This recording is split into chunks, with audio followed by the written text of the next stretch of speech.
या किसी भी चीज़ हमारे औद्योगिक विकास के कारण हो या अर्बनाइजेशन के कारण हो, जो भी विषय पर्यावरण में ऐड होता है उसको जो मॉनिटर करते हैं they are known as environmental toxicologist. पर सबसे पहले मैं धन्यवाद करना चाहूँगी मेरे को, आपने मुझे एक ऐसी फील्ड से इंट्रोड्यूस किया डाइस, और पिछले 6 महीने से मैंने इसको अपने प्रेजेंटेशन का पार्ट बनाया। ये बहुत अनटच्ड फील्ड है अभी तक बाय टॉक्सिकोलॉजिस्ट ऑल्सो सर, तो it is a learning for me as well. So सबसे पहले मैं स्टार्ट करना चाहूँगी अपना प्रेजेंटेशन के लिए हम बात क्यों कर रहे हैं डाइस की।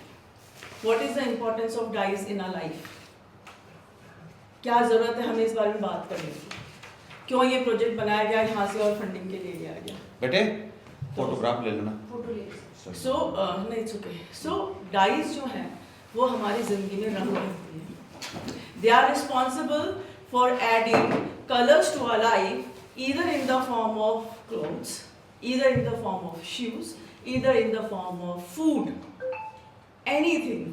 तो बिना कलर के तो कोई ज़िंदगी है नहीं। So I am not going, सबसे पहले मैं ब्रॉडली बात करूँगी। 2 तरह की डाइज होती हैं, बहुत ज़्यादा मैं इनके केमिकल स्ट्रक्चर्स में नहीं जाऊँगी। 2 तरह की डाइज होती हैं, केमिकल डाइज और वेजिटेबल डाइज।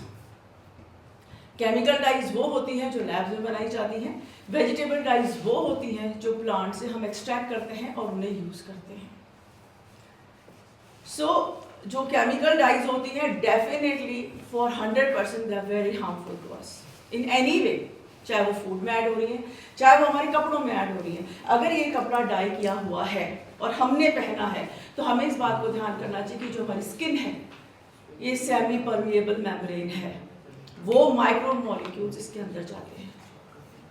तो आज हम जो पढ़े लिखे लोग कहलाते हैं, हम 3 गुना पैसा देके अनोखी बुटीक, ग्लोबल देसी बुटीक, उनसे हम 3 गुना महंगा कपड़ा खरीदते हैं, ये मानते हुए कि ये वेजिटेबल डाइस से बना हुआ है और ये हमारे शरीर के लिए हानिकारक नहीं है। So we are moving towards organic. अब मैं जिस चीज़ को सबसे ज़्यादा यहाँ पे हाईलाइट करना चाह रही थी कि एक बात हमने मान ली सबने कि vegetable dyes are very good for our health. Ancient time में यूज हो रही थी, स्टोन से आ रही हैं, वो आ रही हैं, प्लांट से आ रही हैं। पर क्या इन वेजिटेबल डाइस को यूज करना सच में बेनिफिशियल है? क्या वो हमारी जो एंशिएंट प्रैक्टिसेस थी, क्या वो आज भी यूजफुल है? क्या जो एनवायरनमेंट आज से एंशिएंट टाइम में था वो एनवायरनमेंट आज है? We need to look into all these aspects. We have pillars like him, who is carrying the legacy of these ancient practices with him. But do we apply all those practices right now? क्या उस तरह का पानी, क्या उस तरह की धरती, क्या उस तरह के हम भी हैं अभी जो आज से एंशिएंट टाइम में थे? क्या इस तरह का खाना था? क्या इस तरह के प्लांट्स थे? नहीं. So we need to look into this aspect of this also. Okay, तो we have to look into this aspect also. तो और जब ये वेजिटेबल डाइस जो हैं, इनको हम अगर यूज करते हैं तो इनकी मॉनिटरिंग एजेंसी कौन सी है? ये जो वेजिटेबल डाइस हैं, इनके अंदर माइक्रोबियल इन्फेक्शंस होते हैं। इनका जो एक्सट्रैक्शन प्रोसेसेस है, क्या वो इतना गुड है आज की तारीख में? और what is the adulteration of this dice? ये जो डाइस हैं, इनकी अगर हम कहते हैं ये वेजिटेबल डाइस है, तो which agency is monitoring this dye is 100% pure? So we are going back to that place also कि हम एंशिएंट टाइम में इसको यूज करते थे। पर जो मैं बात करना चाह रही हूँ वो एक दूसरे एस्पेक्ट की करना चाहती हूँ कि क्या ये सब चीज़ें हमारे मॉनिटरिंग के अंदर हैं? क्या ऐसी कोई एजेंसी है? तो एक एजेंसी है food technologies in United states of America.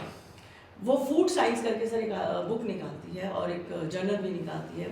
वो ये कहती है कि कोई भी vegetable die is not a vegetable die right now. It ought to have a adulteration of 10%, 20% or 30%.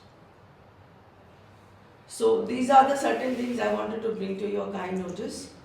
और सर मैंने development of dice, history, making of dice, इस टाइप से मैंने पूरा एक राइटअप बनाया है जो मैं आपको हिंदी और इंग्लिश में कन्वर्ट करके आपको मैं पूरा दे दूंगी। बाकी डाइस के कंपोजिशन, यूज़ के बारे में तो सर ने कल बहुत बोल दिया।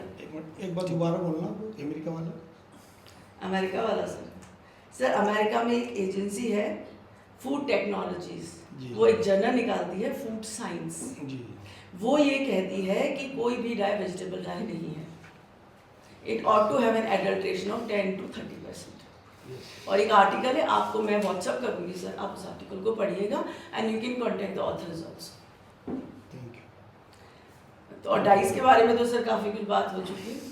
Thank you so much. क्योंकि ये अपना भी बड़ा एस्पेक्ट है एक, जैसा सर ने खुद ने कल बताया था कि अब हम जो पानी यूज़ करते हैं उस टाइम में वो पानी भी ट्यूबवेल का लेते हैं या कहीं से लेते हैं, क्योंकि जो पानी आपको सप्लाई में आ रहा है वो तो 50 केमिकल से गुजर के आ रहा है। और आप शायद जयपुर में जो रहते हैं उनके लिए सबसे बड़ी फिक्र की बात यह है कि आपको जो बिसलपुर से पानी आ रहा है, मेरा चूँकि भतीजा बिसलपुर प्लांट में साइंटिस्ट लगा हुआ है, वो कहता है हम वो जेरिकैन उसमें यूज़ करते हैं जो हमें 1 ग्लास डालना होता है और हम 5 बाल्टी डाल रहे हैं अनवांटेड, क्योंकि पीछे से वो सप्लाई ऑर्डर चल रहा है, वो 5 लाख रुपए का हर वीक लगता है। पाइपलाइन आपकी ख़त्म हो चुकी है जयपुर तक की, नई पाइपलाइन का शायद टेंडर हो गया, सर्वे हो गया, क्योंकि वो पाइपलाइन वो पूरा लोहा खा गया, वो केमिकल जंग खा गया। और हम इस तरह से हेल्थ के नाम से सत्यानाश कर रहे हैं। तो हम जो आप वेजिटेबल डाई आप ही कह रहे हैं कि इस पानी से बनाओ, इस पानी से बनाओ, आपके पास सोर्स ही नहीं रहा आज के टाइम में। हम जिन चीज़ों को सिलेबस में डाल के प्रमोट करें तो उसके कॉज एंड कॉस्ट देख लें, ताकि उसको हम प्रपोज कर दें। आइए सर। तो उसमें वो अगर उसमें कुछ आइए सर। चेंजेस की ज़रूरत है तो उसमें स्पेसिफिक आ जाएगा। जैसे आपने कहा ना कि वो ट्यूबवेल का पानी ही हम लेते हैं, या हम ये सर, आइए मेरे। ब्लीच किया हुआ इसमें काम नहीं आता। Doctor R.K. शर्मा जी हमारे साथ ही है, एसोसिएट प्रोफेसर। डॉक्टर अनिल नैनावती हमारे साथ ही है, प्रोफेसर केमिस्ट्री में। तो सर वो आस्पेक्ट में अभी फिर से बोलना चाह रही हूँ कि कल मैंने एक बहुत अच्छी बात बोली थी कि एक बोर भी नहीं हो सकता पेस्टिसाइड के बिना। कल सर ने एक बात मेंशन करी, जी तो हमें